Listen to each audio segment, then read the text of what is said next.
In this section, you'll be learning how to set up a table control in a web form, how to filter the rows that the table control displays by the selection in a dropdown, how to put rows of a table control behind a hyperlink that opens on a second page. The Rocky Jupyter administrators need to be able to view the list of current delivery tasks and make changes to them as necessary. No need to worry about user edits to the assignments reference table just yet. You'll cross that bridge when you get to it. For now, let's just display the list of delivery tasks in the web form. A table control is the obvious choice to display a list, so insert one and name it Task List. In the previous tutorial, you've set up a number of table controls in the new task web form, but to keep matters simple, all of them reference table expressions. Now you'll be cooking with gas, referencing the living, breathing assignments reference table, but no need to worry. Like all table controls, Task List requires a record set property that specifies the source of the tabular data that it displays. This is where you put, instead of the table expression like last time, the query to the assignments reference table. In web form queries, whenever you're referencing a reference table or a table column in a query, you need to include an alias for the column or table. The header element is a sort of intruder in the table control. It has its own row child element, but only one row of static cells will appear inside it. The cells that you insert in the row in the header or the footer, which works the same way, will appear in the table, and that's that. Save the form, publish, and view your table control on the web form's web page. What the Rocky Jupyter people would like you to do is quite reasonable.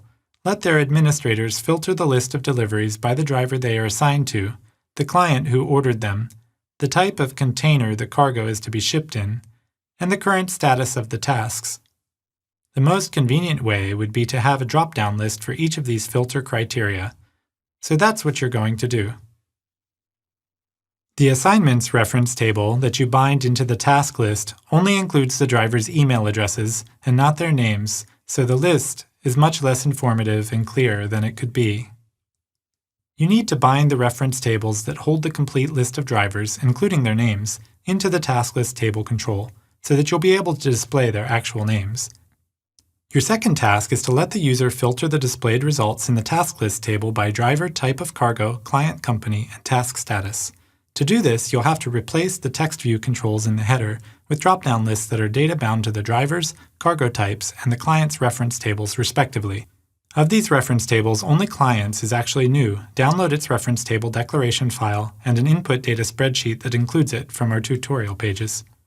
Because the assignments and the driver's reference table share a column, you can use the SQL join operator to combine them in the record set of the task list table. You then take the combined reference table and filter it based on the selected key properties of the driver, client, cargo, and status selecting drop-down lists. The task list table control will display only those rows of the assignments reference table that match the user selections in the drop-down lists. The name column in the driver's reference table has been pulled into the task list with the alias driver for the sake of readability. As for the list of available task statuses, you can build a table expression for them. Since these ultimately come from the drivers going through the workflow, the assignments reference table only records the status changes. Save, publish, and access the form, then filter away. Now that the number of rows that is displayed can change significantly within a single form editing session, it makes sense to offer a counter that displays the number of rows that are displayed in real time. A perfect spot for such info would be in the footer. The part that's interesting about the code is the toString function and why you need it here. The text property requires a string value, and the count function returns an integer, so we run the result through toString to make it fit into the new context. Save, publish, and view online. When the form loads, check the number of rows displayed in the footer, and then run a filter on the delivery entries to see the counter change.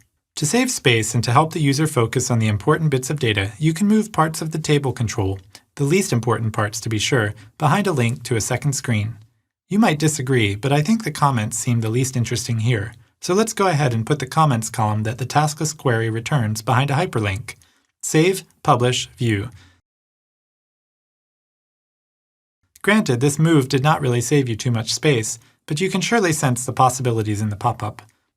When you click the pop-up link, it opens on a new screen in the same window and tab. and a breadcrumb navigation trail appears above the title. Click the Back button to go back to the form main page. Your job seems more or less done with the task list table control as far as listing the deliveries goes. Bring on the editing functionality.